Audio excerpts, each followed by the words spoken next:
is Dougal McAngus, and 12 years ago my wife took a massive stroke and spent 220 days in hospital. Because of the lack of care and total neglect, she became depressed, and I decided to take her out of hospital and become her full-time carer for what was to be the remaining 3 months of her life. Shortly before she died, I made a promise to her that I would do everything in my power to find out not just what had happened to her, but how and why it was allowed to continue. After she died, I spent the first 2 or 3 years talking with the chairman, chief executive, general manager, consultants, doctors, and heads of department. I very quickly realized that there was a very big gap and a loss of trust between the frontline staff and the management. I did make a short film with the help of NHS Education Scotland and the BBC health correspondent Penny Taylor, and 500 copies of the film were sent to all the care homes and hospitals throughout Scotland. You can check it by going on Google, Vimeo at NHS Highland, Dougal McAngus. I was invited by Professor Craig White, who is responsible to the Scottish Government for all things medical, to meet him in the Parliament offices and to discuss my blueprint. I've decided to highlight just a few of the main points in the hope that someone somewhere will treat my story with respect. Our NHS is in a mess. The present culture and structure has simply got to change.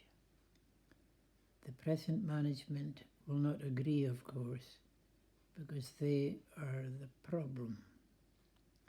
There are far too many managers, but not enough of them with leadership qualities.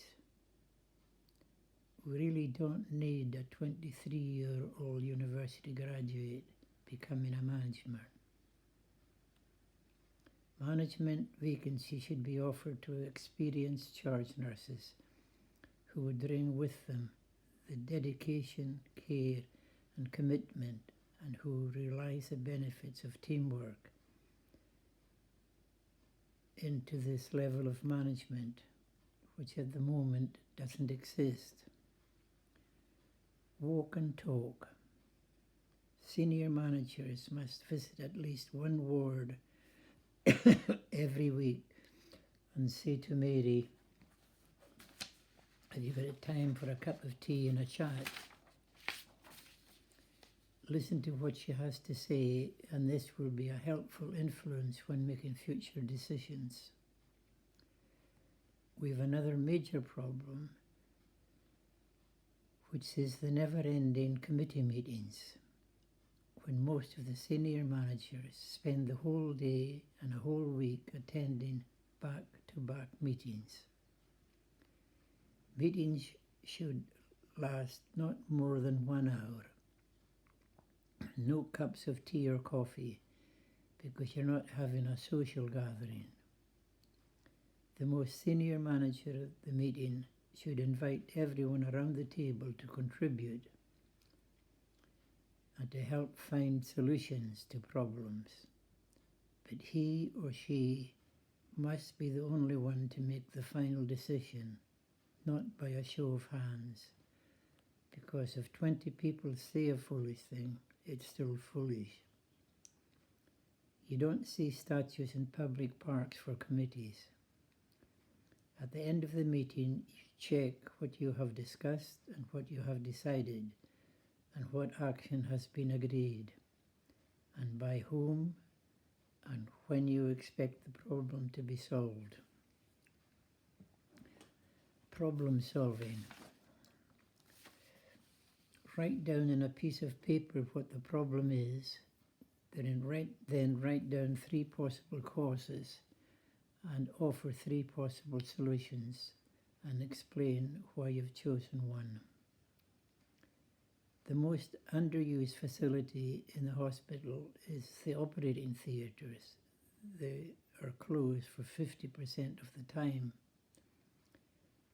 Finally, and most important of all, you put the staff first, not the patient, because by having happy, committed staff, you will ensure that they will provide the best possible care to the patient. 95% of staff are excellent, but a few are not. There should never be such a thing as having bad staff, only bad managers for allowing them be there. It is all really terribly simple. I did offer to work as a liaison officer between the frontline staff and the management, because I am certain that I could get both sides to see the benefit of what I'm suggesting.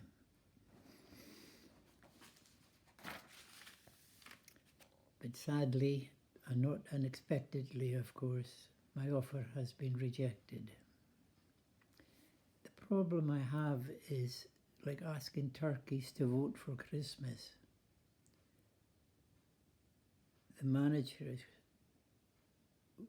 would realise that they would be voting themselves out of a job. But it could be and must be done gradually. For the next management vacancy, take the first step by offering it to a charge nurse. Keep doing this, and in a few years the whole of the NHS will be transformed. That is something I'm quite confident about.